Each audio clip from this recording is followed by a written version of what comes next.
ত্রয়োদশ জাতীয় সংসদ নির্বাচন ও গণভোটের চূড়ান্ত পর্যবেক্ষণ প্রতিবেদন প্রকাশ ও অংশীজনদের সঙ্গে সংলাপের আয়োজন করে alliance for free election and democracy AFED। মঙ্গলবার ইউরোপীয় ইউনিয়নের সহযোগিতায় অনুষ্ঠানে বিশেষজ্ঞ, পর্যবেক্ষক ও দাতা সংস্থা এবং নাগরিক সমাজের প্রতিনিধিরা উপস্থিত ছিলেন।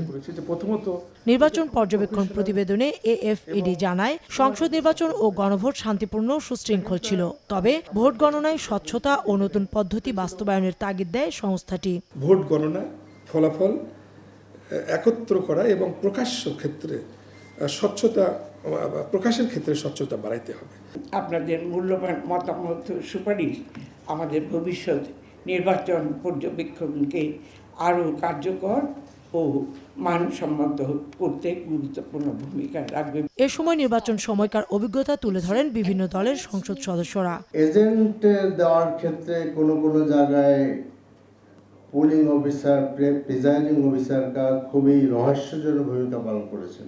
নারীদের অংশগ্রহণ আমরা ভোট দেওয়ার ক্ষেত্রে যেভাবে দেখেছি, আমার কাছে মনে হয় এটা আশাব্যঞ্জক।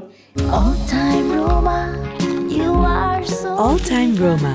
Taste it, love it. ত্রয়োদশ জাতীয় নির্বাচন অনন্য হয়েছে উল্লেখ করে নির্বাচন কমিশনার আবুল ফজল মোহাম্মদ সানাউল্লাহ বলেন, স্থানীয় সরকারের জনপ্রতিনিধিরাও জনগণের ভোটে নির্বাচিত হবেন।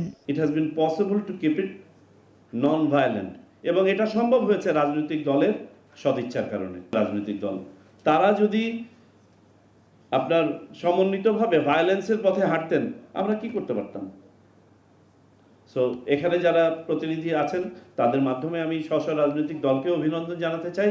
চলুন আমরা এই অভিজ্ঞতাটাকে, এই কালচারটাকে let us carry it forward in the local government election, because local government election in Bangladesh become even more violent. নির্বাচনের সহিংসতা এড়াতে রাজনীতিবিদদের ভূমিকা গুরুত্বপূর্ণ বলে মন্তব্য করেন ইসি। কাউসার চৌধুরী কুমু, সময় সংবাদ, ঢাকা।